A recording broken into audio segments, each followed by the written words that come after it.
It's the Fellowship of the Geek Show, a weekly podcast about comics, the comic book industry, and other geek pop culture. Music courtesy of Manny the Martyr. And now, on with the show!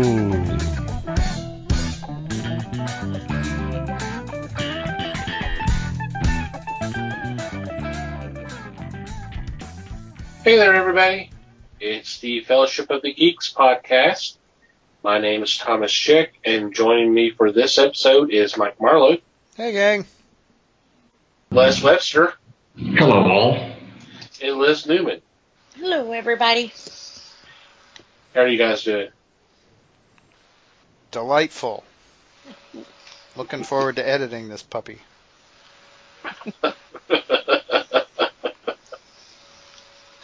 Not really. Okay, an upfront apology. For some reason, we're having weird background noise issues this week, so if it sounds like crap, that's why. I'll do the best I can in post, but I'm not usually very good at that, so thanks and sorry. Anyway, on with the show. I will try to mute myself as much as possible, if that helps. Well, you're not the only one. And Les sounds like he's already muting himself, so yeah. Maybe once traffic dies down, he'll be able to contribute more. Go get him. Yeah, no kidding. We do the best we can. Yeah. So apologies in advance. This may be a little rough. But I hope everybody out there is doing okay. So what's been going on in your corner of the galaxy? Yeah, we're going to have fun anyway. So, I've not had a particularly, it's a pretty quiet weekend. I am, my trade pile, I am working my way through volume 1 of Gideon Falls now. I just heard today also that volume 2 comes out like the end of April, so woo! I'm talking trades here. Obviously floppies are already out. I think we're into the third arc in floppies, which is also fun. But yeah, Gideon Falls is some cool dark conspiracy horror type stuff from Jeff Lemire. It's a lot of fun. The other thing I was going to throw in here is I've got a little bit of a plug for a Kickstarter that I was going to throw in. The book is called Aurora and the Eagle. It's labeled as a #1, so I'm kind of hoping that we will get more than just one issue out of this eventually. But this is created by what will hopefully be a familiar name to a lot of you, Ashley Robinson, who we talked to when her book Jupiter Jet came out like a year and a half ago or something.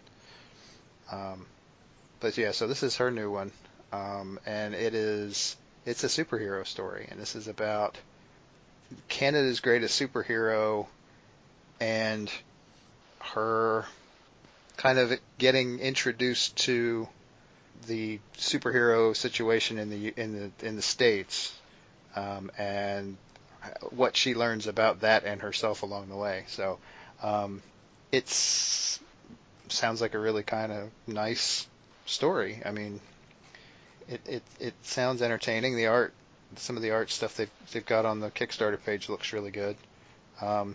It's already made goal, and by the time this episode drops, it'll have 10 or 11 days left on it. So go check it out. Nice. Is it an all ages book? She labels it YA. So maybe not quite all ages, but young adult. That's cool. So yeah, well, not as all ages as Jupiter Jet was, but it should still be interesting. Should still be entertaining. It'll be nice to see what she does with a different artist. Yep, I agree. Okay. Well, I'm still making my way through my Amanda Connor book, which I told you guys about last week, so I won't bore you again with that, but I had a question for you guys. Yesterday, they I guess, Zack Snyder made some really, really, really ugly comments that if I was him, I would want to take back at this point.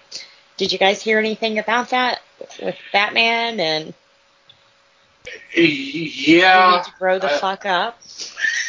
I particularly liked that sentence. I'll be honest, I saw that and I almost called an audible for this week's episode, but I said, you know what, the hell with this. I'm tired of going over this stuff over and over and over again. And I said it wasn't worth it. And here I am bringing it up. No, I mean that's fine. No, I'm not. No, it's fine. I'm not complaining. Yeah. It just. And the whole thing, the gist of it for those who've not caught on to this is it was talking about the fact that that there was complaints that the fact that the Batman and Superman that he brought onto the big screen killed, and more or less what he said, it made them more interesting, that it made them more real, that you got to grow the fuck up. And I'm trying to be real here. I'm like, you're talking about you want to be real with a dude that's from an alien from another planet, has godlike powers. From a comic book. From you a want comic to be book. real with a comic book. And somehow making him kill makes him more realistic. Mm-hmm. Okay. Yeah, maybe it's a good thing you're out of here. Because I did some thinking about this. Yeah, I got upset when I saw all that. Mm-hmm. But it's like, I've defended Man of Steel, even with all the problems I had with the film. I tried to go, okay, well, you had a problem with this. This is how I see it, and this is how it should have been done, and this, that, and the other. But at this point, I'm just like, you know what? Fuck him. I'm so it's bad enough of all the risk of all the stupid decisions Warner Brother has done, which seems to be more like knee-jerk reactions to whatever else is going on. Mm-hmm. But then you have him basically coming out, and this was at I saw something being called a SnyderCon. So what is some kind of, I don't even know what, I don't want to get in. Oh, Jesus. Like, this guy's ego needs any more stroking at this point. I mean, right. God, he started out as a mediocre filmmaker and was handed the reins to this huge cinematic universe and turned it into a complete clusterfuck. Yeah. So let's all listen to what he has to say, please. Well, that's it's like people keep asking him. People are still demanding a Snyder cut of Justice League, and I'm like, why? And I've seen it again even recently, this last couple of days. Well, here's what his plans were for the 3 Justice League films. I'm like, it doesn't matter. It's not going to happen. Let's move on. He dropped the ball. That's what happened. He screwed it up. It's done. It's over. Let it go. Why don't we hear what George Lucas was originally planning for 7, 8, 9? Because we're never get those either. Why don't you do that too? I mean, yeah. What ifs can be fun, and it's nice to discuss. But you bring it up, and then okay, that's fine, and then leave it alone. Stop bringing it up all the time. So, but yeah. Yes, I did. Yes. So, yes. Yeah. To answer your question, yes, I did hear about this. Also, thank you for not making us talk about it for the whole show. Yeah. Because believe me, like I said, I thought about it for probably not even a minute, but I was like, we've already gone over a lot of this stuff several times. The Batman episode. Yeah. It just. Do we really want to go over this again? It's not worth our time. It's not worth. It's not worth our time, and he's not worth our time. Yeah. So, what else, Liz? What else did you do? Well, heck, that that almost fills up her 15 minutes. What are you talking about? Right? I I gotta pick up say a a lot. word. No, like I said, that kind of was playing on my mind. I just think it's crazy that you take the one key element. I mean, while you're at it, why don't you go ahead and make his parents alive too? Yeah, that was just the. But yeah, but no. Other than that, that's about it. Although if you like totally creepy, creeped out real life documentary stories, Hulu has started a new series called The Act. Oh man, I mean, I've read the true story when it happened, and basically it was a mother who made her daughter pretty much think she was dying. I mean, had like the stomach pump in her, shaved her head, did all these children's events and everything else. Well, then she finds out she's not really sick. There's nothing wrong with her. Oh, I So- remember hearing about that. Yeah. Yep. So she winds up killing her mother, which, I mean, If there's This any probably such thing gives- as justifiable homicide. right. Look at how many years she lived with her and tortured her. I mean, there was like one point she pulled all this kid's teeth out. I mean, she took her to the dentist, but they pulled all of her teeth out. I mean, it was just, it's kind of hard to watch, especially when you realize, oh my God, this is true. I mean, she made Mommy Dearest look like Patty Duke. So, but new episodes release every Wednesday. So if it's things you're into, that one's a pretty cool little series too. What kind of person would be into that? I mean, come on. Well, you know, I like the weird documentaries. Oh, you know. yeah, I agree. I think it We've been watching the Three Boys, the Robin Hood Hill murders. That they basically sentenced these boys to killing 3 boys because they wore black and listened to Metallica. Charming. So I think it's called Paradise Lost. There's HBO did three different ones. The boys are finally out. Spoiler alert. But I honestly think, well, they were released like in 2014. But I honestly think if HBO would have not gotten involved, and all of the armchair detectives that are sitting at home watching these series and stuff, Damien would have died in prison. They would have killed him by now, and the other 2 would have still been locked up. So sometimes we can thank Hollywood for doing something good. Yeah, that one's called Paradise Lost. So follow that, Les. Good night, everybody.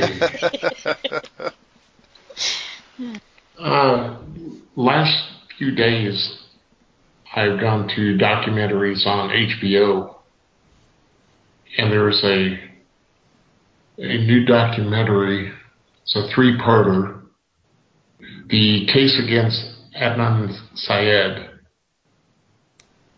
the story of a young man that was sent to prison for the killing of his ex-girlfriend. And it's like I said, it's a 3-parter. I've seen the first 2 parts, and it's pretty interesting because it makes you doubt the fact that he was found guilty. They keep bringing in new players, and you just kind of shake your head and wonder, why did the prosecutor turn a blind eye to some of the stuff that's being brought forward now? And the man has been in prison, I want to say, for almost 20 years now. Wow. But they brought this case forward, and it's been really good. I want to know exactly what happens in the 3rd act, see how things are resolved. On a lighter note, I saw a trailer for a movie called Yesterday, which I think has got a great premise. Yeah, I've seen that trailer. I thought, this is going to be so much fun. A young man is in an accident because all of the power in the world has shut off while he is riding his bike at night. The street lights, the traffic signals, the lights on automobiles go out. He gets hit by a car, wakes up in the hospital. He then is sitting around with his friends, pulls out his guitar and starts playing music. And people look at him and say, when did you write that? He said, I didn't. That was by the Beatles. In this warp, no one has heard of the Beatles. The Beatles have not been created. So he starts playing their music and he becomes a superstar. So I want to see this just to see how they handle it. The guy's got a good voice. This is an introduction to his acting. So yeah, this is going to be a lot of fun. Yeah, I saw the trailer for it, and it was, I guess it's a sequence where just after it happened or something like that, they're like out in like at a picnic area, and he's got his acoustic guitar and starts singing Yesterday. And and there's a girl start crying, going, "That's beautiful. When did you write that?" He's like, "I didn't write that. Paul McCartney wrote that." Who? Paul McCartney. And I was just like, oh, okay, because I heard stuff about a title of a movie called Yesterday and deal with Beatles, and I just thought, well, okay, it's probably like a documentary or something. And then I saw the trailer, I'm like, oh, okay, interesting. Yeah. I wonder what Paul McCartney thinks about this. Yes. He probably... He goes to the internet and types in the Beatles, and all of his pictures of Beatles. Yes, nothing but insects. Then he does John, Paul, George, Ringo, and he gets a listing for Pope John Paul III. So it's going to be fun because supposedly no one knows of who the Beatles are. Sounds interesting. Should be fun. Mm-hmm. Oh, and a quick side note on the Adnan Syed thing. Yes. You, Les, probably wouldn't know this, but others out there might. If you've ever heard of Serial, the podcast, which most people who know anything about podcasts have, the first season of that podcast was about Adnan Syed and his case. So, something. Which is actually what got everybody to start looking at his case again. Yes. Because his sister, bless her heart, I mean, just that box that she carried around everywhere with her for years before anybody would listen to her. That's love. Mm-hmm. Well, and he was like 18. He was like a senior in high school when his ex-girlfriend got murdered. Yes. So yeah, he's been in prison all of his adult life. Yeah. See, that was the same way with those Memphis 3. They were locked up 16, 17 years old back in 93, and they just got out, like I said, like 2014, 15. They've spent their whole life in jail just because they listened to the wrong music. Well, I mean, we kind of brought that up last week with our D&D. There's just a whole mindset of, if you're playing this game, you're listening to heavy metal and like horror movies, then you're obviously pre-positioned to be either suicidal or homicidal. Yeah. And that's not true. Well, they fit the narrative, and it's sad because even talking to the cops after they've been released and exonerated, well, they weren't exonerated. They were released. They had to say that they were guilty, and the state would let them walk out of there then. And the only reason they did that is because if they would have went back to trial and the state lost, them boys could have then turned around and sued the living shit out of them for spending their whole life behind bars for nothing. Mm-hmm. For, you thought I worshiped Satan. And, it's one more thing. One of the things that they kept showing over and over was, it's satanic symbols. And they hold it up and they're like, this is a pentagram. And I'm sitting there looking at it and I'm going, no, it's not. That's a Star of David. Either them boys were some wannabe satanics because they didn't know what a pentagram looks like. Well, neither do these other idiots holding it up. I mean, shit, come on, Obviously. count the points, for fuck's sake. It's got 6. Star of David has 6 points. The pent part of pentagram, it's 5. Yeah, and it's not, upside down. It's not rocket science, people. So it's kind of like, wow. And then they showed like this demon thing, and it's like, haven't we seen that on an Iron Maiden cover? So it's not like it came from their minds. What, you mean Eddie? Yeah. I mean, come on now. Everybody knows Eddie. Sheesh. Yeah. But in the last one, it was kind of nice because one of the dads who was so like, you're going to burn in hell for what you did. I mean, of course I would be too, But he in the last one was finally like, hey, these boys didn't do this. You need to let them go because they didn't kill my baby. You've got a monster walking around who brutalized these kids, and, it's not them. So when you have a parent saying that, you should kind of, maybe we need to look at this again. Maybe it's time to re-examine the evidence here. Yeah. That ain't going to happen. But when something like that happens, of course, a little town like that, you want to feel safe. So when they caught them, it was like, we've got the boogeyman, your kids are safe, you can sleep at night again. So they made it stick to them. So, yeah. Sorry, didn't mean to hijack you there, Les. No problem. But that one's on HBO too, if you get a chance to watch it. I'll make a point. Yep. Now follow that up, Thomas. Well, I don't think you're finished yet, Les, so go ahead. Yeah. Oh, no. I'm done for the day. Yeah, right. Yeah, I don't believe you. But I'll let it go. I picked up a couple of trades.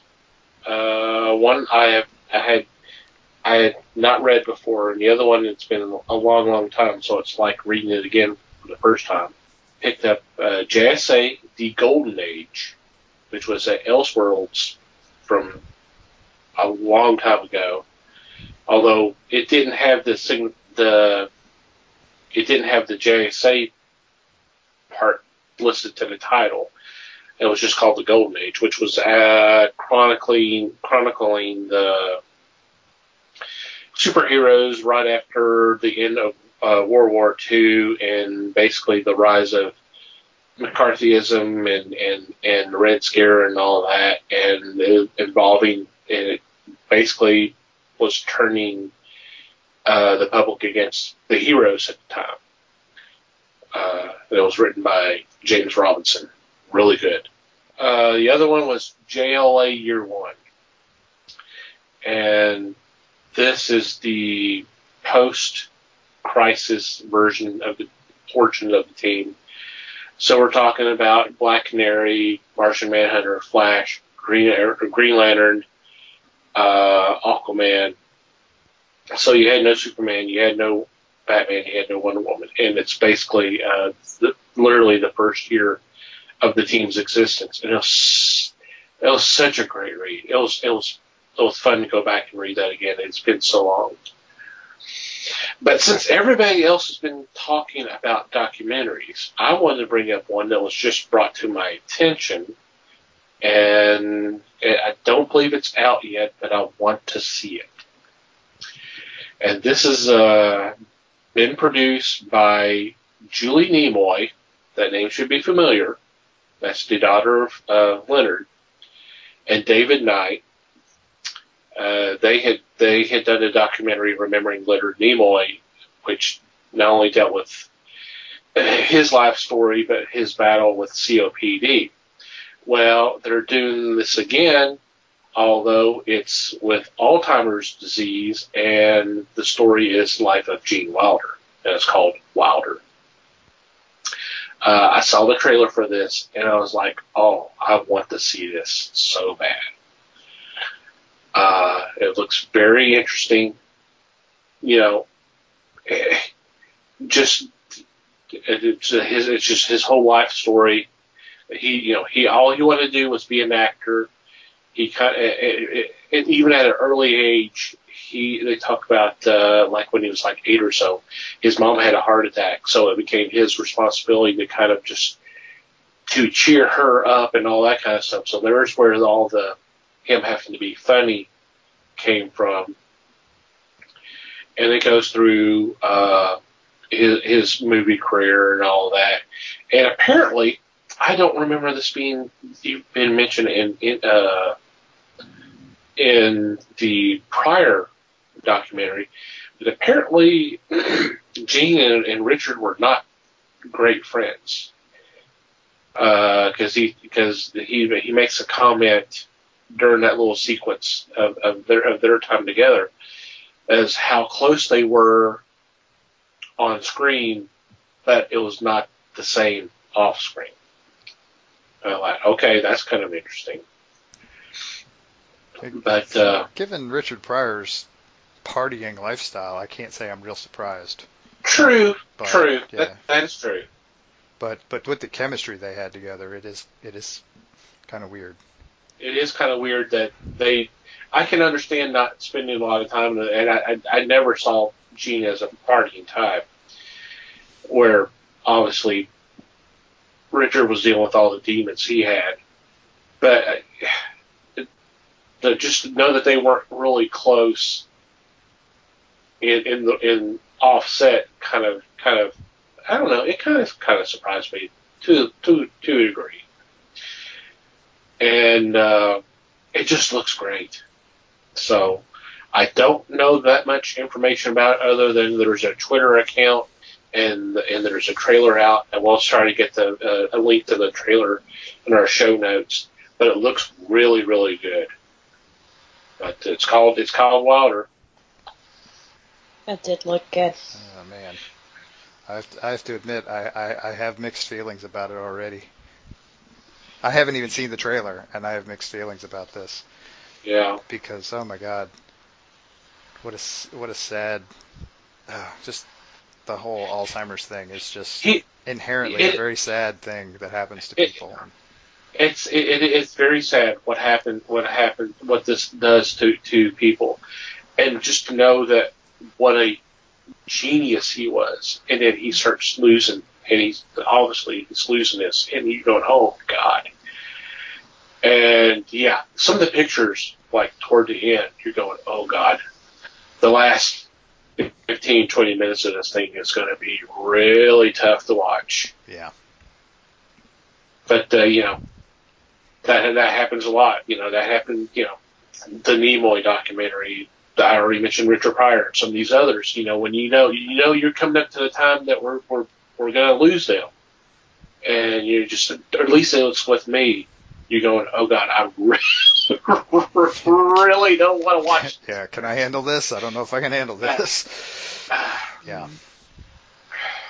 But yeah, it was, and I knew this too.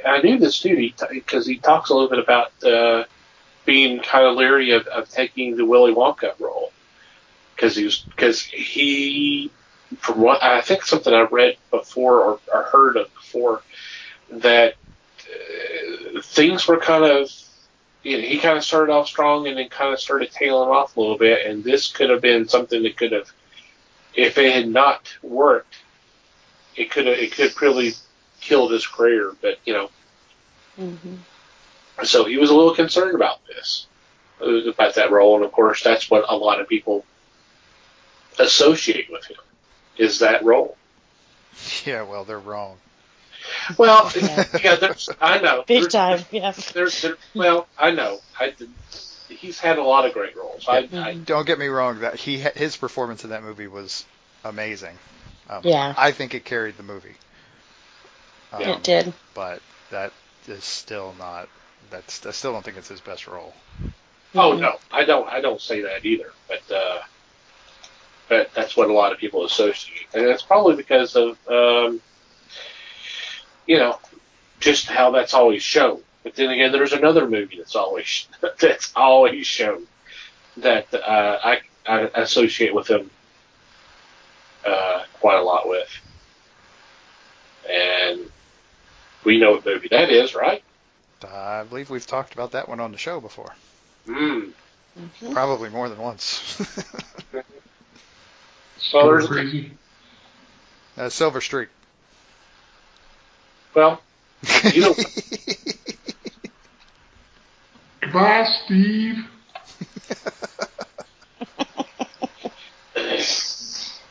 so. Alrighty. Can I mention one more thing? Uh-oh. One more thing. You haven't stirred up enough yet this week. Come on, keep This going. is a sad note. Very, very sad.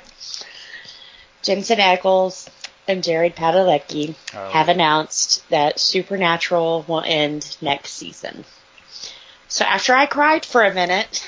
A minute. 3 like days. all week. Right.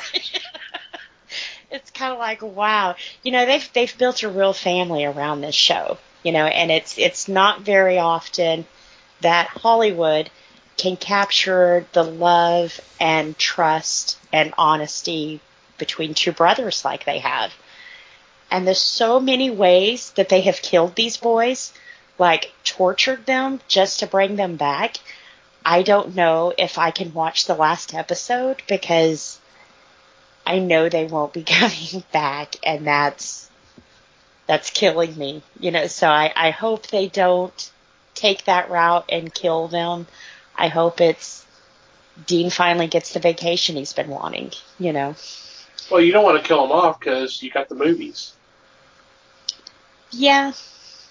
And anytime they talk about a spinoff, it usually dies pretty quickly. Not that it gets canceled or goes on, it's just, it's talked about. They even add an episode in to kind of tease you about it, and then it's gone. I think, honestly, they will never be able to recapture what they've done with this show. And I can't even say that it's about the writing anymore. It's about these two guys who have brought a whole universe together. Supernatural very rarely goes to cons because they have their own. That's how big their following is, So I don't think they'll ever be able to. Is that like SnyderCon? No. People actually buy these tickets. I started watching both of these guys on totally different things, and I've watched them grow up, so it's kind of a bittersweet, oh my God, don't kill my babies. She's going to cry again. I'm going to cry again.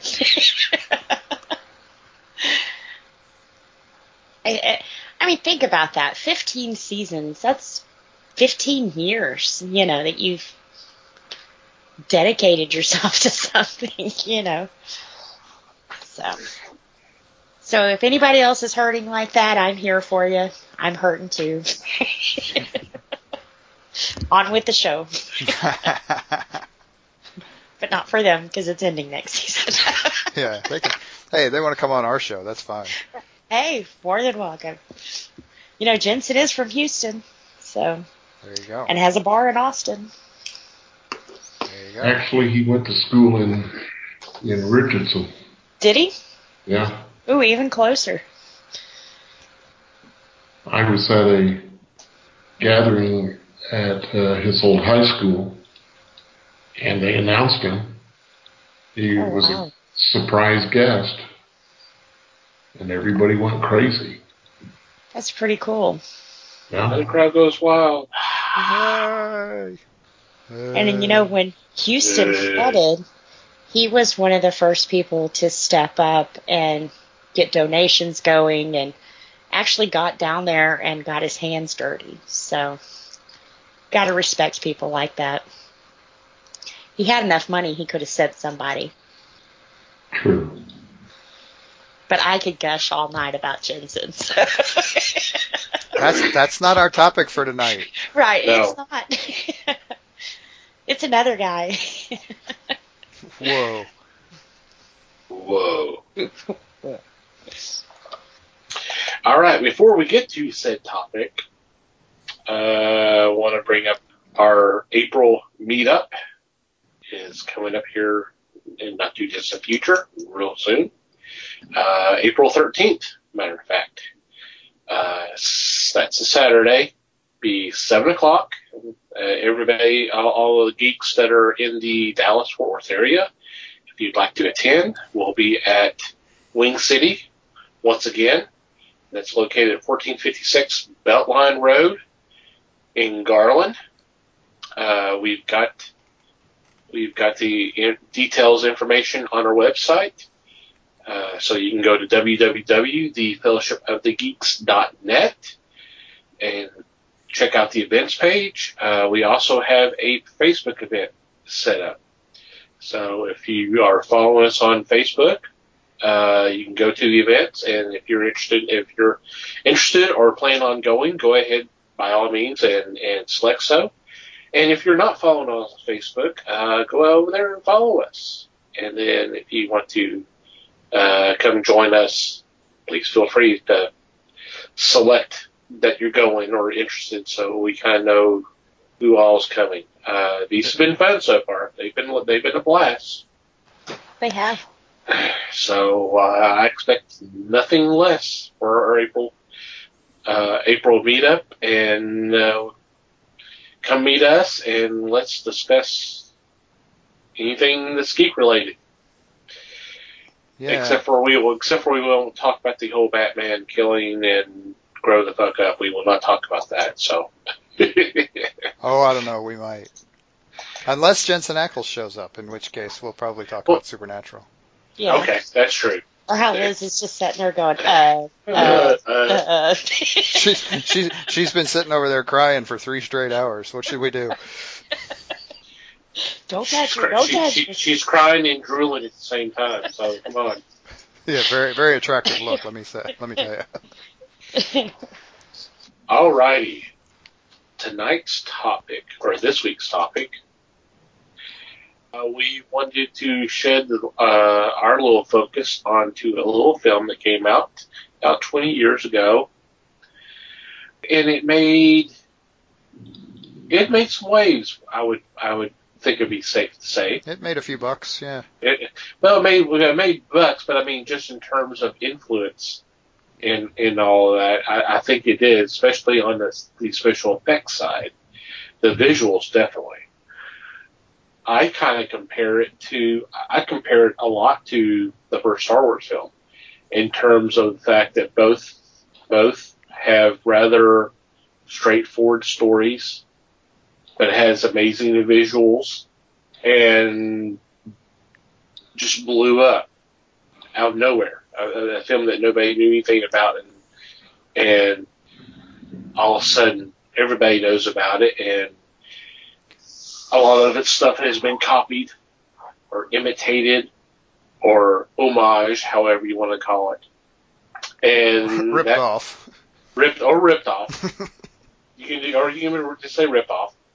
And that movie is The Matrix, written and directed by the Wachowskis, and starring Keanu Reeves, Lawrence Fishburne, Carrie-Anne Moss, Hugo Weaving, just to name a few. And not entirely intentionally, this episode will drop on exactly the 20th year anniversary. Oh, wow. Of its release. It was released March 31st. Wow. That was not intentional. That was great timing, but yeah, Yeah. I'd love to say we did that on purpose, but we usually release on Sunday, so Yeah.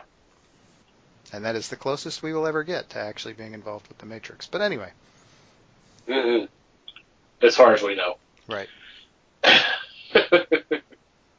So with that, I will open the floors and give everybody their thoughts and feelings about this film. I guess could do a little brief summary of the film if you're not familiar with it, which I can't imagine anybody who's listening to this podcast has not seen the film.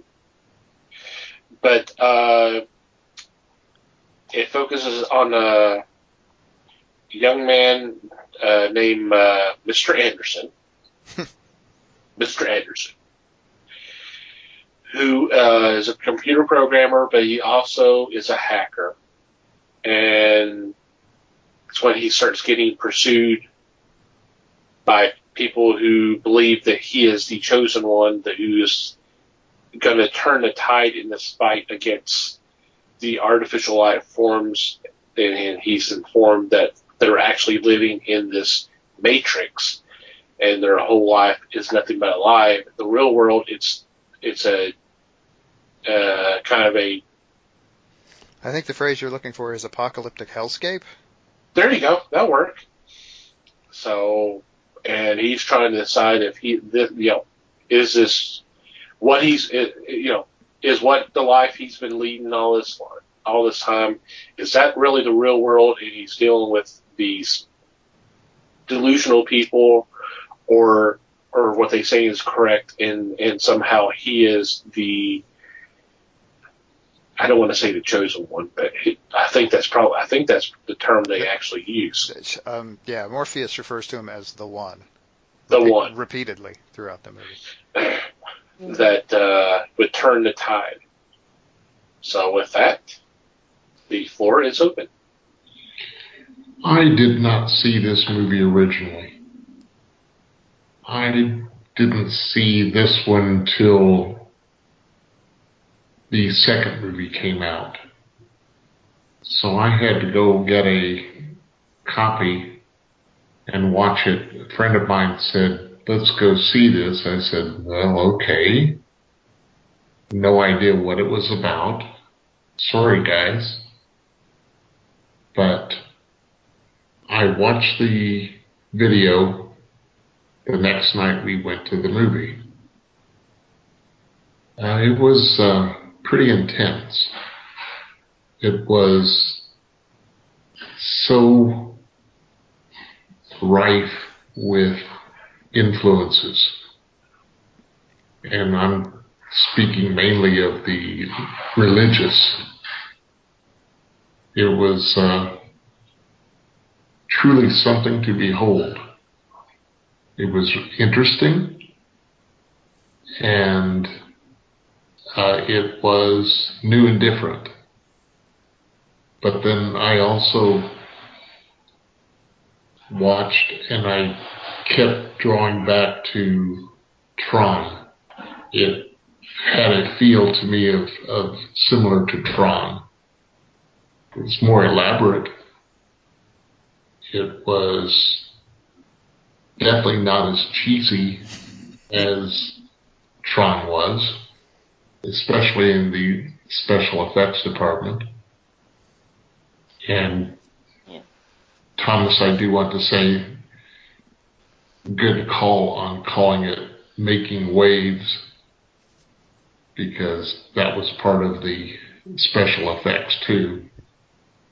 So that's what I've got to say about it. It was interesting. It was fun. And even as a latecomer, I enjoyed it. Thought it was well worth the time. Oh man, I can't imagine having basically crammed this movie in for the first time right before going to see the sequel. Because I really should have put it in my contract for this episode that I would not be forced to talk about the sequels. But I didn't think of that, because the sequels really probably shouldn't have happened. I don't think I've seen the sequels. Don't. Don't. I tell you what, if you want more in what essentially movie form of The Matrix, go watch the animated thing that they did a few years later called The Animatrix. That's actually pretty cool. It is not. It does not have these characters in it, but there's some really cool animation in that, and it is worth way more than either of the sequels to this movie. That's cool. Yeah, I really wasn't. If I was going to talk about the sequels, it would have been. I wouldn't spend a lot of time on it because honestly, I have not watched the third one. I was so upset with the second one that I didn't bother to watch the third one. The third one was not better. Okay. Well, I just. I mean, they basically shot them at the same time, so Right. it was all basically just one story, and I wish they hadn't. I really do. So, all right, we've talked about the sequels, and then we don't have to talk about them Yep, anymore. we don't have to bring that up anymore. Good. Because, There we go. yeah, this movie, I really like this movie. Mm-hmm. I mean, and that's going to be a common theme. Everybody really likes this movie because, yeah, it really did. It really was put together well, and there was. I mean, they did the stunt work and the special effects stuff. They did it all right. They did everything. I don't want to say flawlessly, but they did a wonderful job with that stuff. And they, like Les said, there were a lot of influences in there. Yes, there were some religious influences in there, but there were also a lot of influences from old movies. There obviously they were into the Wachowskis were into martial arts movies. A lot of Asian cinema going on there. And I mean, the people they brought in to do stunt work just killed it.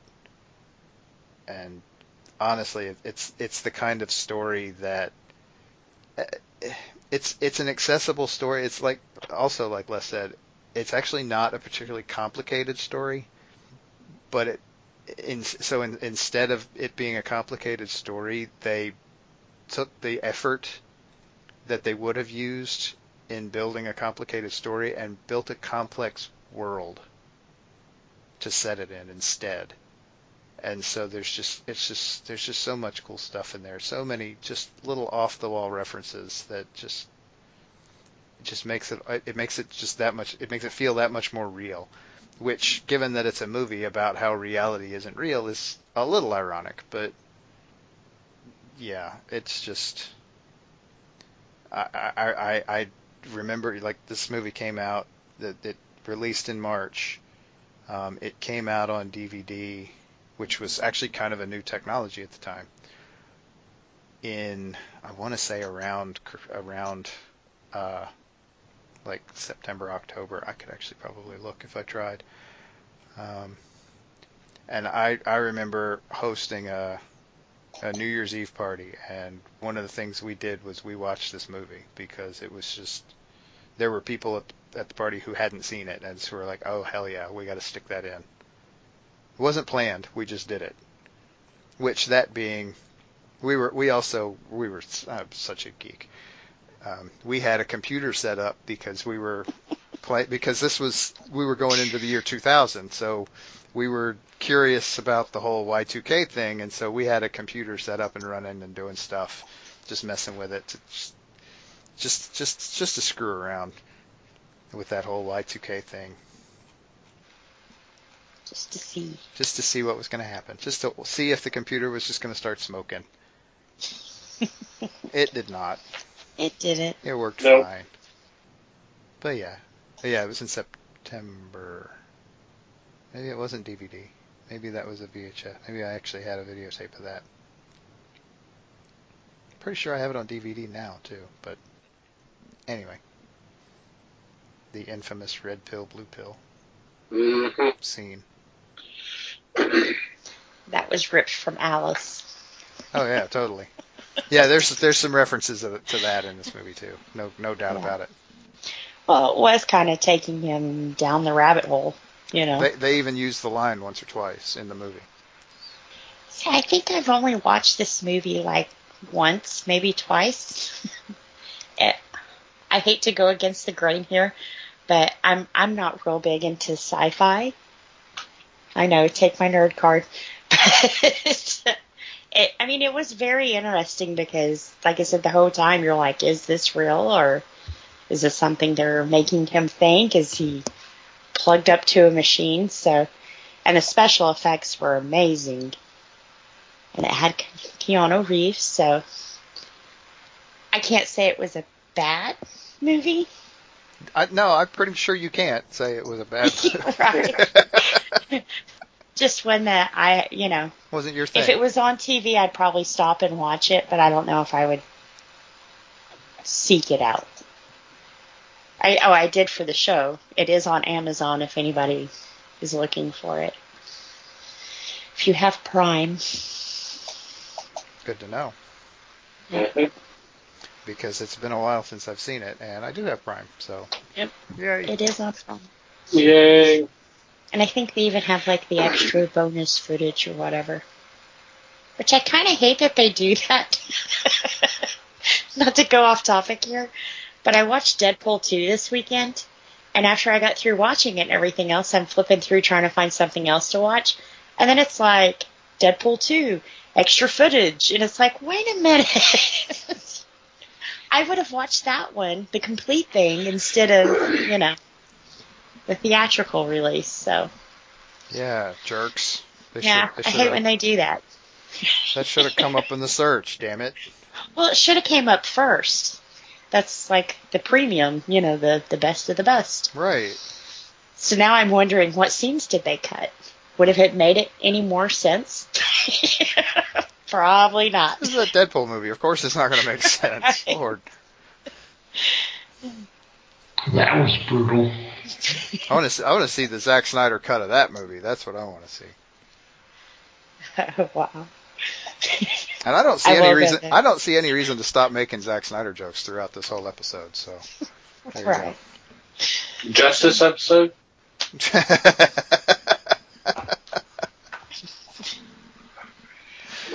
Oh. It's funny because if you read through some of those comments, you can tell the people who are like bootlickers.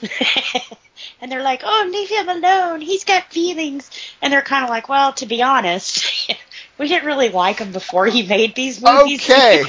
He just told all of his fans to grow the fuck up. That's a direct quote. Yeah. I don't care about his feelings anymore. I'm sorry. God damn it. We got to stop doing this. We got to get off this. The Matrix. We're talking about the fucking Matrix. And yeah, the explicit tag is on already on this episode, so knock yourself out. Superheroes kill? Well, shit. We are in the Matrix.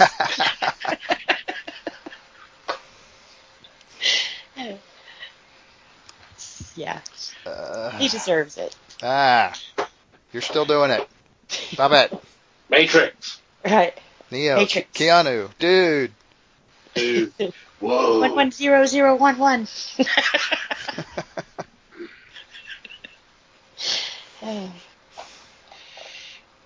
See, and with that, she deleted the whole podcast.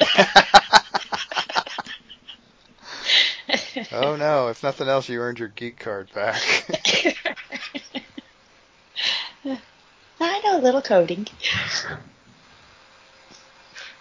I also know how to make 3D meshes and how to make them walk. There you go. Yep. See, you could have worked on this movie.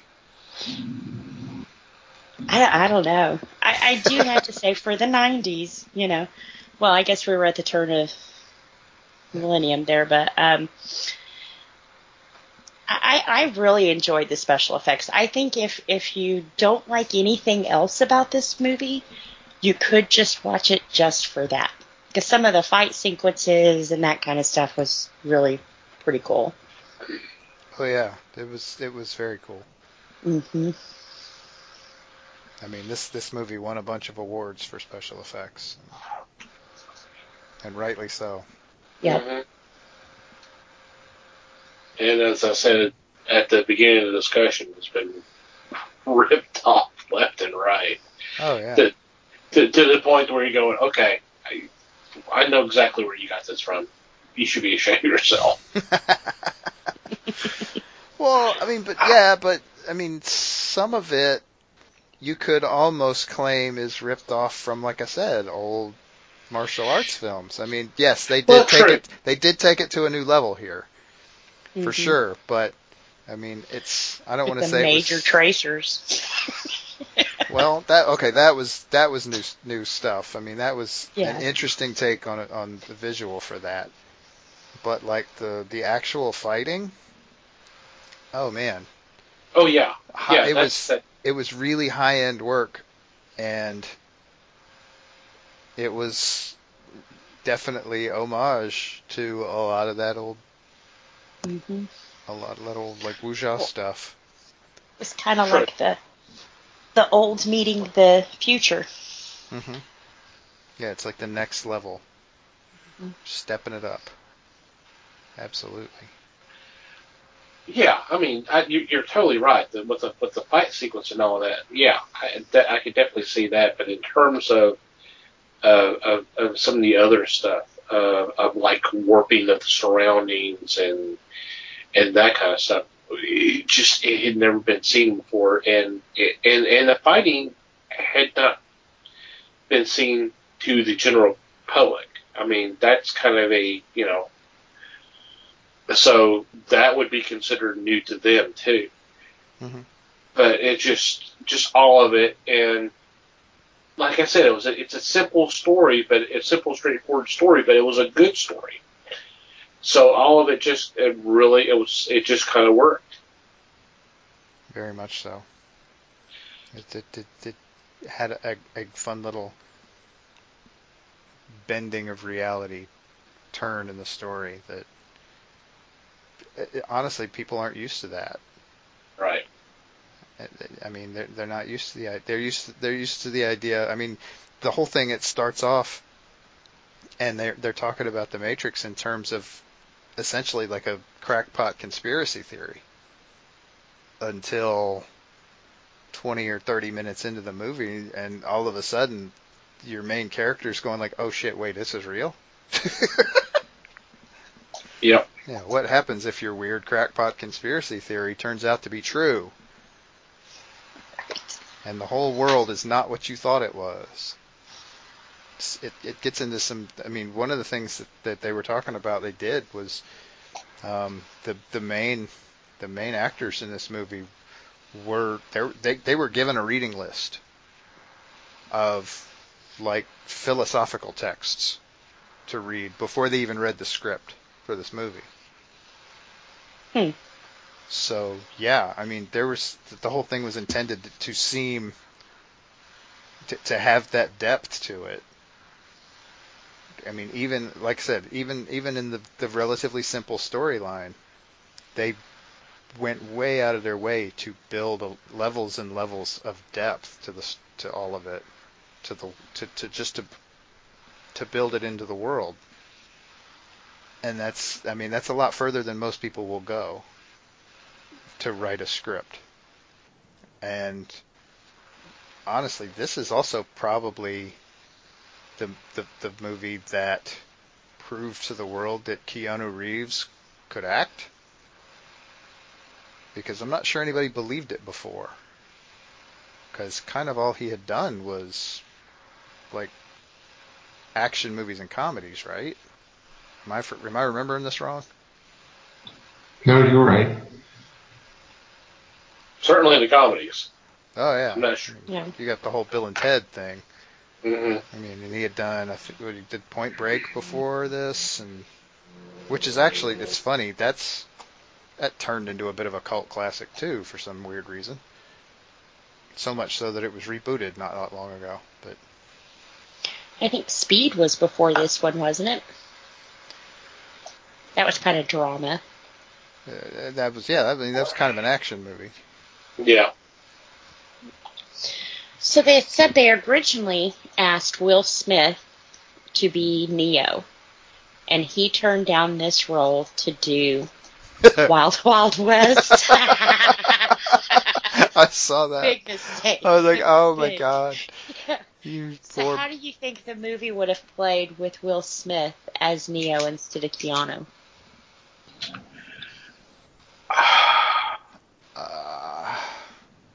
It wouldn't. Given what I've seen so far, just from Will Smith's career, I would not want to see that movie. Yeah. I legitimately would not want to see it. I'm kind of surprised they asked him. I guess with the whole Men in Black beforehand, you know, he was in that kind of universe and stuff, but I think he is one that I've never seen in a serious role. There's always got to be a one-liner or a, you know, little giggle or something somewhere in his acting that he does. So he's done some serious roles. He's got some chops. I don't know. Having said that, I'm not sure how this would have worked. yeah. See, and I think Will Smith, and to me, he will always be the Fresh Prince. Because parents just don't understand. Well, that's because you're of a certain age. As far as I'm going to go with that line of questioning. But I mean, 2 bars of that theme song comes on and everybody's singing. I mean, you know, he will always be Fresh Prince, you know. all right, if I'm going to give Will Smith any credit, the only role that I've seen him in that I can remember off the top of my head that would make me believe that he could play Neo would be I Am Legend. Oh, I forgot about that one. Yeah. Yes, he does pop off some smart ass comments, but you're never going to get away from that. And honestly, Keanu had a couple in Matrix. Yeah. But yeah, that's probably the most serious thing I can remember seeing Will Smith in. So given that, maybe, and I was actually slightly wrong. Keanu had done Bram Stoker's Dracula, which if watch that movie, try to ignore most of what you see in that movie and focus on some of the acting, and you'll see that Keanu does a really nice job as Jonathan Harker in that movie. Mm-hmm. It is a very weird and very atmospheric film. Yeah. It is mostly focused on oh crap, I just blanked on his name. Jesus, it was just in my head 5 seconds ago. Gary Oldman. Gary Oldman. That movie is very much focused on his kind of over the top Dracula. But there's some really surprisingly good. I thought Keanu did really well in that. I thought Winona Ryder did a pretty good job in that as well. But yeah. So, but nobody took Keanu seriously in that movie. That's part of my problem there. Yeah. Yeah. And so this was his breakout. The Matrix was his breakout movie. This was the movie. I mean, yes, there was Speed, but that was old Keanu. That was not the Keanu we get now. Yeah, I kind of liked old Keanu. Well, sure. Him and Alex Winter were like the couple made in heaven, you know? And people are always like, oh, Wayne and Garth. And it's like, well, no. Wayne and Garth started on Saturday Night Live as a parody of Bill and Ted. Bill and Ted. You know? Yeah. So they were definitely ripping on them, too. Yep. And then I think they even came back later and did a cartoon where it was them and Rufus. And that was pretty cool, too, you know? Now, you say that. They've been dropping hints lately about something that they may do soon. I saw that too. And you know, I'm looking at them together And it's like, wow, Bill and Ted got old. And it was like, oh my God, I got old. Yeah, it's not just them. Yeah. So maybe about their kids or. Although, what's her name? What was it? Chrissy Teigen? Wasn't that the girl, the hot chick in that one? Or was that Wayne's World? I think that was Wayne's World. Never mind. I don't think that. I think Chrissy Teigen's a lot younger than that. I think you're thinking of somebody else. Maybe You're thinking about if you're thinking about Wayne's World, aren't you thinking about Tia Carrera? Yeah, maybe so. I think so. Okay. With Bill and Ted 3, I just saw here recently, like within the last day or so, that William Sadler is coming back to play Death. Huh. So. Oh, that's awesome. Of course, we don't have George. Right. That's what I I was don't gonna know what say. they're going to do with Rufus, but yeah. Yeah. Maybe Rufus' son? He got promoted? Mm. Yeah. I don't know. Yeah. One sidetrack here. George Carlin. I was watching, was it Thomas the Tank? Yeah. With the little girl. He was the conductor. Yeah. And then after he left, it was Ringo. So it was like, wow, why did I not know this? Yeah. I should have known this. Yeah. And then on Sesame Street, the kid who plays Everybody Hates Chris. Chris is on Sesame Street as a little kid, and it's kind of like, wow, it's a trip to see him. Because now when I see him, I think of Walking Dead and him dying in those revolving doors, and here he is on Elmo brushing his teeth. It's like, you've come a long way. Hey, he may have died in the revolving doors, but he had good dental hygiene, by He golly. did. He knew how to brush up and down. Just not the doors, side to side. Oh, man. It's a hard way to learn that lesson, but yeah. Yeah.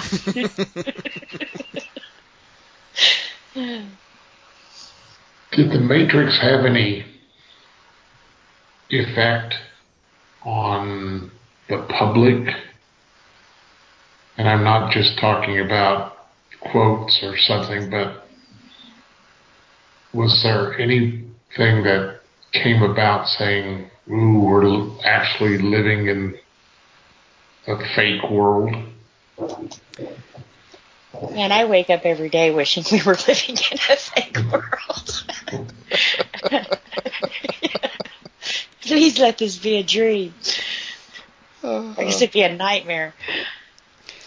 I think the time that it came out, with like you were saying about your party with Y2K and everything else, I think it kind of put everybody in that techie kind of feel where more people played into that than should have, you know?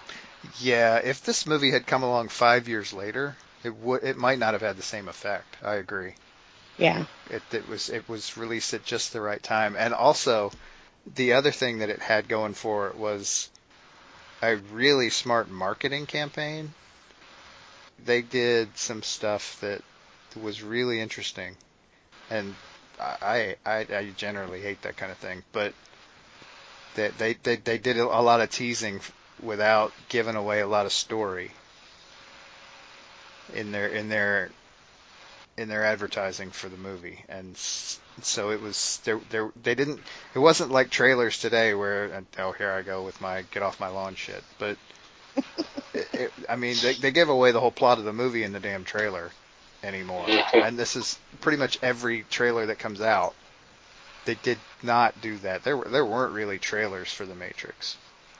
There was just kind of an ad campaign instead. That was, I mean, it was practically just print stuff where they had, I mean, posters and. Well, and wasn't there like weird commercials that were for products that weren't really products, and then the Matrix dropped down the screen? Was there? I don't know. I can't remember if that was for them or that was some other. I suspect that was a ripoff of the concept. Yeah. But or maybe for one of the sequels. No, we already talked about them. We're done. Right, yeah. We're not talking Patooey, about that no Patooey. more. It's over. We're not talking about. Yeah, we're not talking about that no more.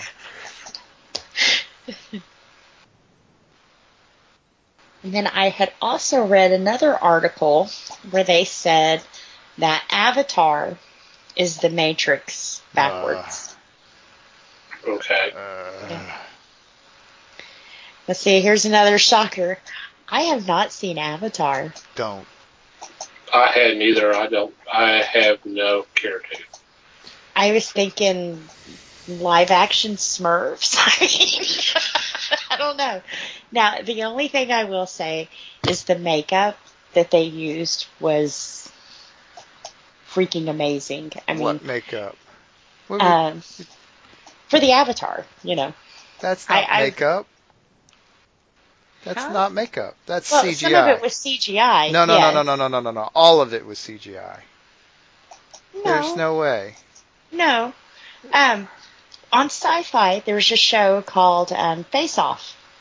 And one of the judges on there, her name is V. She actually worked on some of the makeup. Now, some of it, yes, was CGI. But they still have to have a base and, you know. But yeah. Uh-huh. Yep. My ass. I've heard of motion capture. I know that's not true.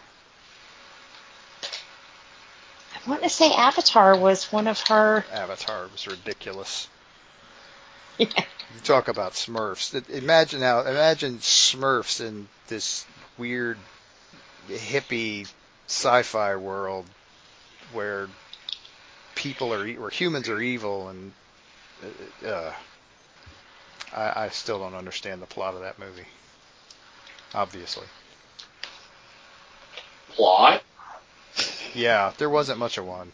There was less of one in that than in a lot of movies I've seen. That's okay. It can be resolved in the 10 sequels he plans to do. Yeah, absolutely. Oh, You agree, Les? I was not that fond of it either. I think all he did Avatar so he could stand in front and say, look what I did. I did Titanic, which was a complete bore. Well, at least him doing Avatar got him away from his obsession of the Titanic. Because it seemed like that's all he was doing. He did the film, and then all of a sudden he was doing the like a documentary, and then just everything else. It's like, dude, come on. Come on. Yeah. Oh, I agree. Titanic for him was kind of like Peter Jackson's King Kong. It was just something. He had done a couple of decent movies, and so a studio gave him just an absolutely ridiculous amount of money to make whatever movie he wanted. So he made Titanic, which you have to admit is if you haven't seen Titanic, one, don't, but two, if you're going to, it's like the longest and most elaborately set up evil practical joke in history. Because they go, it's this really kind of dull movie, just kind of this sort of meandering story, and it's very long and slow moving, and it goes on for like 2 friggin' hours, and it's just this boring movie with the love story that you just didn't need to have, because it really didn't add anything to the movie for 2 freaking hours. And so 2 hours into this movie, you're sitting in a movie theater, and then the water starts flowing. And so if you didn't have to piss by then, you absolutely did at that point. Because, oh my God, it's a lot of water. And it's like turning on the water faucet to make yourself go to the bathroom when you're a kid. Except this is like a $200 million movie to do that. And they make you sit in a movie theater for 2 hours to prime you for that horrible practical joke. Right. I'd rather have started the movie there, honestly. It would have been more interesting. I can name a similar film It was it 2 hours? Was it 2.5 hours? Let me check real quick before I make a fool of myself. Okay, it was actually 3 hours and 3 minutes. And the first 2 hours at least, you can go, why do I care? Pearl Harbor.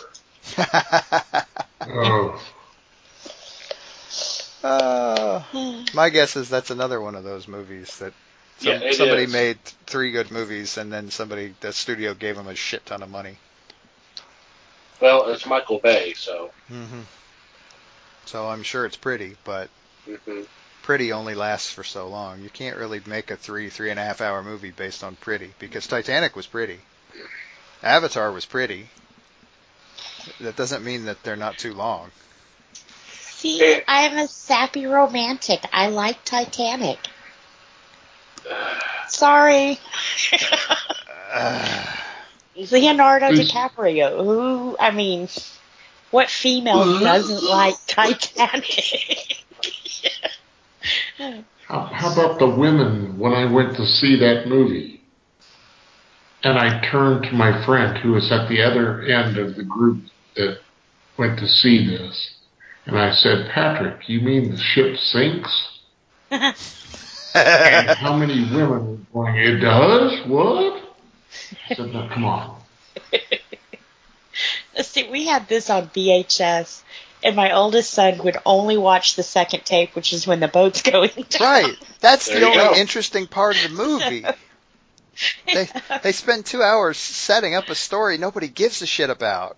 Right. And then the Well, water these starts people are flowing. going to die anyway. So. Right. Jack and Rose, The movie lasted longer than the Titanic did staying afloat.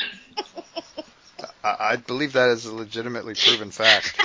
Yeah. It is. It literally took, the movie was literally longer than it took the ship to sink in real life. Yes. I will admit that was one of those that I should have checked movie times. Because you're sitting there and you're like, God, what time is this? Joe Black was another one I was not expecting to be a 4-hour movie,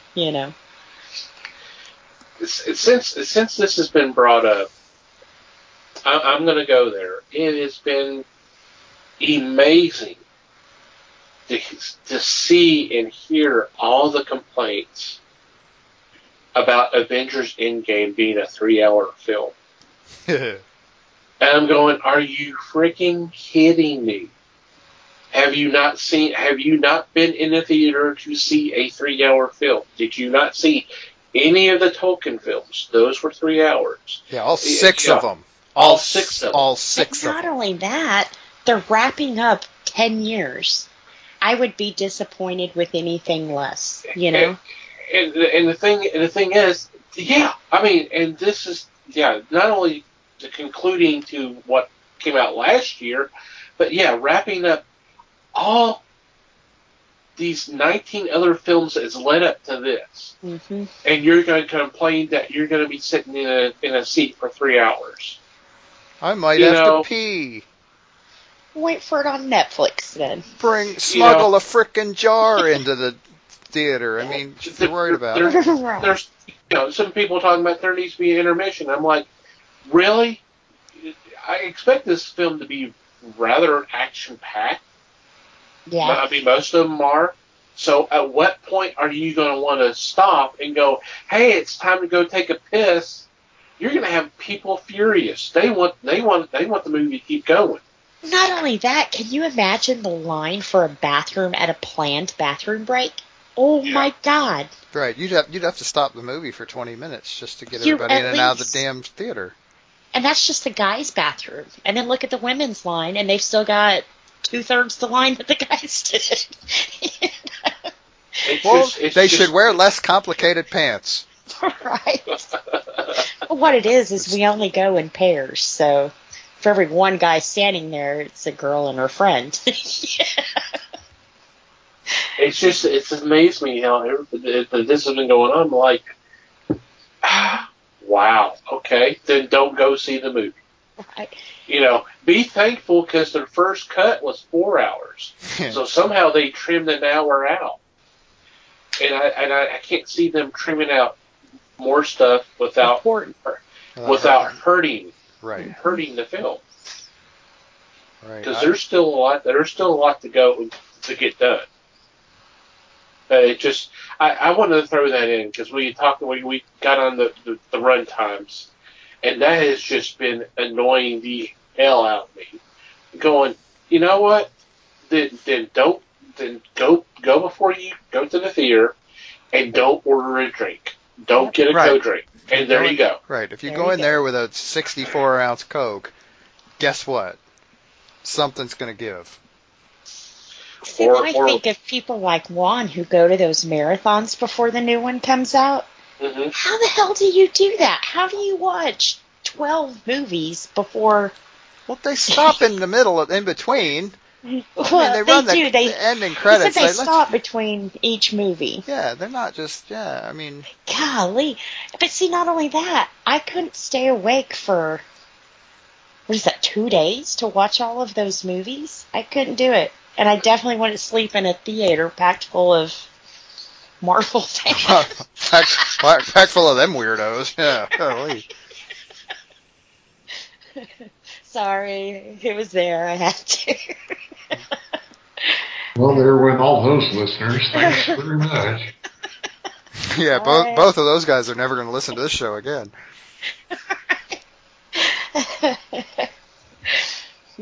So the Matrix runtime was 136 minutes to try to bring this back to the friggin' topic again. Oh, Matrix, yeah. What's our topic again? I forget. Which is not bad. No. I mean, it's 2+ hours, but it's less than 2.5. I don't recall having any trouble with that one. No, I don't remember either. Since I was watching it on tape or something, I could pause it, so I was okay. Oh, good.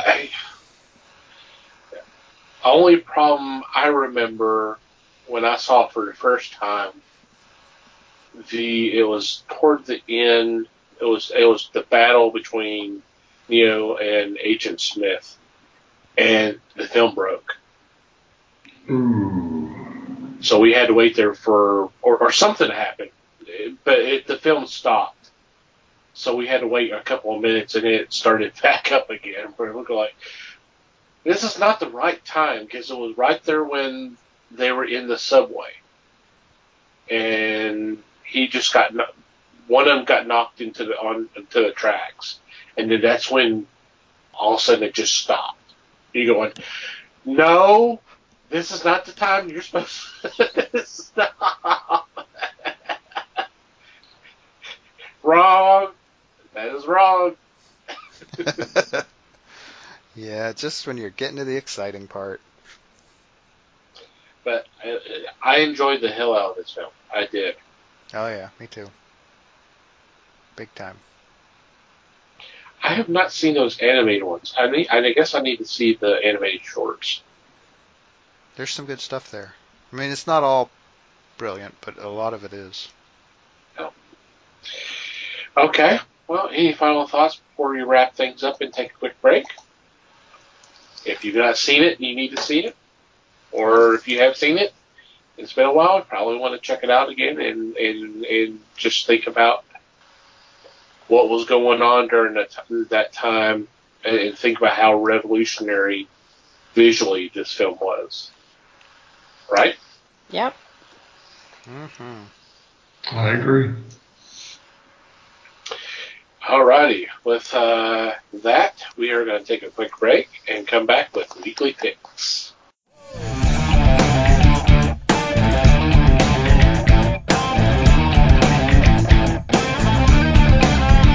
And we're back. It's time for our Weekly Picks, and I'm leading off this week. And for my first choice, I'm going with a title that is going to be interesting to say the least. It's from Ahoy Comics, brand new publisher. I've talked about some of their books before. notably Wrong Earth. This one's called Bronze Age Boogie, and essentially this is taking all the genres from the 70s and put them in a blender and hit the on switch. This is a story about a young barbarian princess who finds herself battling a Martian invasion in her own time and also in 1975. And like I said, we've got kung fu, swords and sorcery, monsters and apes and all this kind of stuff. It's going to be so crazy, but it's got to be fun. And this has definitely caught my attention, so I want to check this out. And it actually has a backup tale of Major Ursa, the first bear in space. Which I'm going, okay, another interesting tale. So this could be a really fun book. Yeah, this one was kind of on my short list too. So I'm interested in seeing where this goes. I'm with you there too. Alrighty, Les, you're next. My first choice comes from Dynamite Entertainment. Betty Page #3. What can I say? It's Betty Page. This is a story of Betty Page and a model, Lilibet, who are trying to stop an alien invasion. I think we've got a theme going here so far. And in this, you get some great artwork from Julius Olata, and to me it's going to be that much more fun to stretch this further ahead and once again hit the nail on the head with the title character. They've run several series so far with Betty, and I think this is going to just keep following suit. Yeah, this is another one of my favorites too. Mm-hmm. They have done some really fun stuff with the Betty Page books so far. And if you have, like you said, this is issue 3, and if you haven't been paying attention, pick this book up just to find out who Lilibet is, because that's a story all by itself. Yes. Alrighty. Liz. All right. For my first pick, it's from Zenescope. It's Hellchild Blood Money #1. This is coming from the book they put out in January, the Grimuse Universe. They set us up for the story with Hellchild. She's got a job with a mob boss, and he's into some pretty scary stuff, which gets her a little bit more curious about it than a client, So she's kind of put herself in trouble and see herself get out of this one. But she's been a very interesting character, so if you've liked her other ones, they've really kind of beefed her up, and I think this will be a good series. Well, you have to be an interesting character if you're a vampire and you're the daughter of Hades. So, True. With a chip on your shoulder. Mm-hmm. I wonder where the chip could have come from. Jeez. Maybe because Hades killed her, and Van Helsing had to bring her back to life. So yeah, she has a little bit of a chip. Just a bit. Just a bit. She's got issues. Yeah. And they actually comics say, joke. That's good. They say one of her superpowers, though, is unarmed combat. But I think the two-edged sword I guess it's not two-edged. What do you call that? Double-bladed. Double-bladed. There you go. That's pretty rocking too. Cute. Mm-hmm. Alrighty, Mike. Okay, carrying on the theme of powerful female characters. My first pick is a Dynamite book, and they're starting up a new Xena series. This one is simply called Xena Warrior Princess. This is issue number 1. And the last run did a really nice job, I thought, of kind of setting Xena up in very much in the spirit of the TV series. So I'm hoping that continues here. And given that this is being written by the ever-present Vita Ayala, which it seems like we've been talking about her a lot lately. Yep. Hard to go wrong, I think. You're right there. Yep. Should be interesting. Okay, I'm up again. So for my second choice, I'm going with a new title from Image Comics. It's called Section Zero. And this is being described as Jack Kirby does the X-Files. And I'm already in. Just on that. But the creative team is Carl Kessel and Tom Grummett, who brought us Superboy in the 90s. The clone Superman as part of the Reign of Superman run.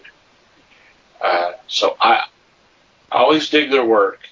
Love Carl's writing, and Carl and Tom are excellent artists. So this is going to be a great book. And it's only 6 issues, which is sad because I would take a lot more than just 6. But this is definitely worth checking out. Cool. Yeah, sounds pretty cool to me. You were right on with the pairing there. Les, you are next. Well, I'm going to say hooray. IDW is getting J. Scott Campbell and Andy Hartnell to bring back Danger Girl.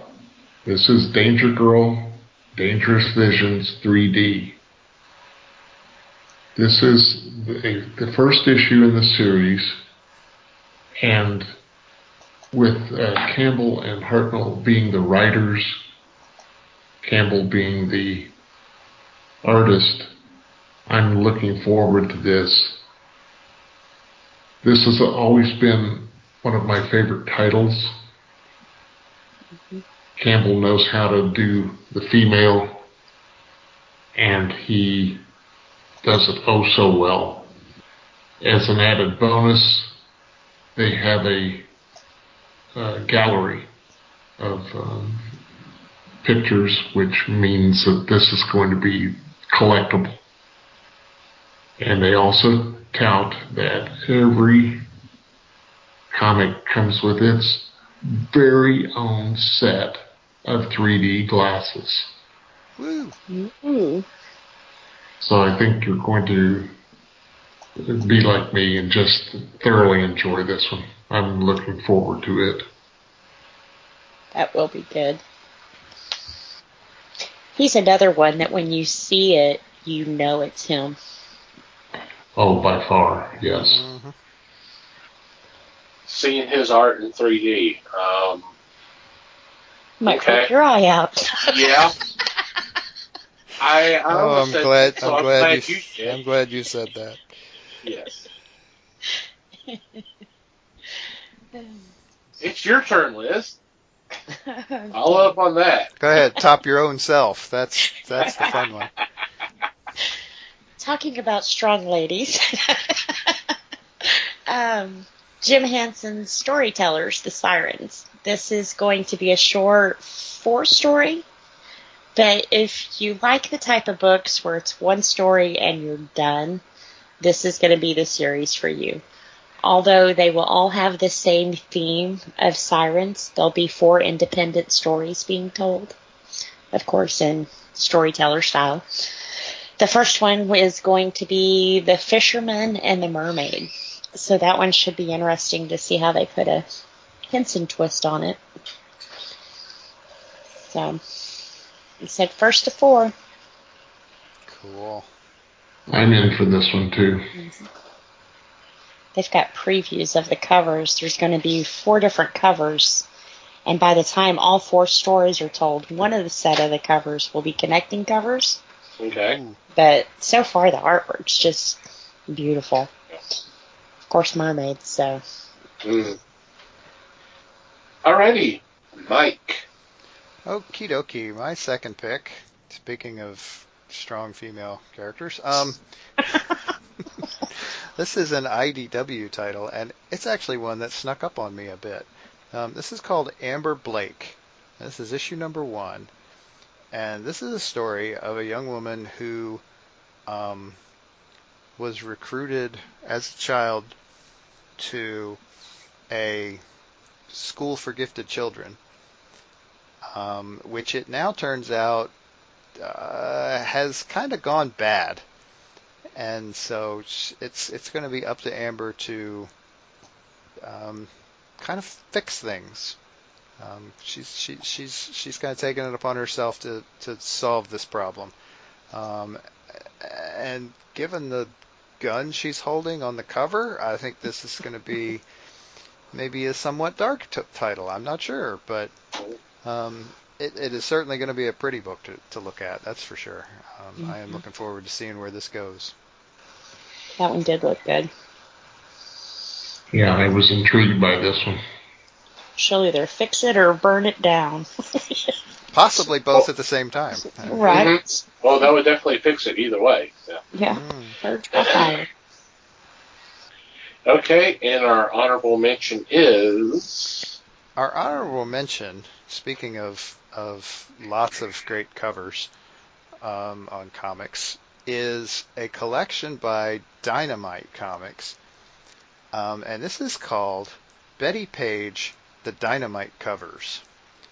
Because one of the many cool things about the Betty Page series that Dynamite's been doing for a couple of years now is that every single issue has a ton of really cool, really pretty covers by various artists, and also they have the ones that are actually like photos of Betty Page. And so what they're doing here is they're collecting a set of those, the best of those covers, in the kind of the classic pinup style, which, again, very pretty covers to look at, and there's a lot of interesting stuff that's going to be in here. Like I said, a lot of varying artists, some different styles, some really cool stuff. Cool. Mm-hmm. So the theme of this week's picks are strong female characters or alien invasions. Did I get that right? Mm-hmm. I think you hit it. It nails it down pretty well, yeah. Okay, awesome. Mm-hmm. All right, any special shout-outs or mentions this week? Actually, I am going to throw a semi-random one out here. We had a passing this week, and you kind of almost have to be like a major movie buff to kind of know who this guy is. But Larry Cohen passed away a few days ago, actually. Yep. And he spent a lot. He did a lot of work in like kind of fantasy and horror films. Kind of known for B movies throughout the 70s and 80s, including one of Les's favorite films, Q the Winged Serpent. Thank you. Thank you very much. But yeah, he was 77 years old and passed away this week. And I make a joke, but we definitely want to wish his family and friends the best. Yeah. Yeah. And fans, of course. Okay. Anyone else have one? Special shout-out or mention to anybody? Not here. Okay. We'll get to our regular shout-outs then. Obviously, we want to thank Pop Goes to Culture Podcast Network for inviting us to be part of their network. Definitely should check out some of these great shows that we are fortunate enough to be alongside with. Including theirs, by the way. True. The Pop Goes the Culture podcast. They do kind of a geeky take on pop culture news, like entertainment news and stuff, and it's pretty entertaining, really. So yeah, definitely check them out. We also want to thank our Potter and family brethren for spreading the word of the fellowship on Twitter. And we highly encourage you to check out some of their fine work. And the easiest way to do that is do a search, hashtag Potter and family, all one word, and just scroll down, and whatever catches your attention, click on that link, download it, and have a good time. Thank you guys for your support. I also want to thank Manny the Martyr for supplying the music to our podcast. We highly encourage you to check out their music. We'll have a link in the show notes for their EPs that they have released. Thank you guys. And finally, you, dear listener, thank you for downloading and listening to today's episode. We hope you had fun. We'd love to hear from you. If you have a question, concern, comment, complaint, whatever, we would love to hear from you. Several ways you can do that. Email at thefellowshipofthegeeks.net, or you can go to the website and check out the About Us page, and there's a contact form that you can fill out there. We encourage you to follow our social media, and you can contact us there if you'd like. Facebook, we are The Fellowship of the Geeks, and on Twitter, we are at Fellowship Geeks. And if you like to follow our personal Twitter accounts, by all means. Mike can be found at Mikey Geek.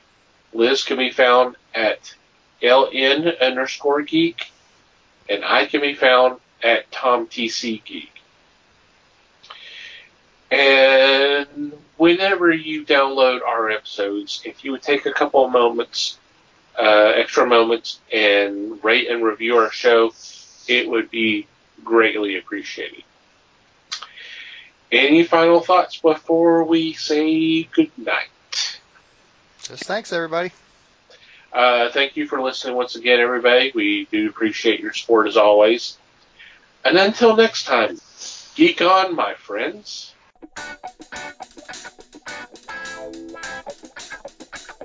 We thank you for listening to the show. Comments, suggestions, and questions can be sent to email at thefellowshipofthegeeks.net. You can follow us on Facebook at The Fellowship of the Geeks and on Twitter at Fellowship Geeks. Until next time,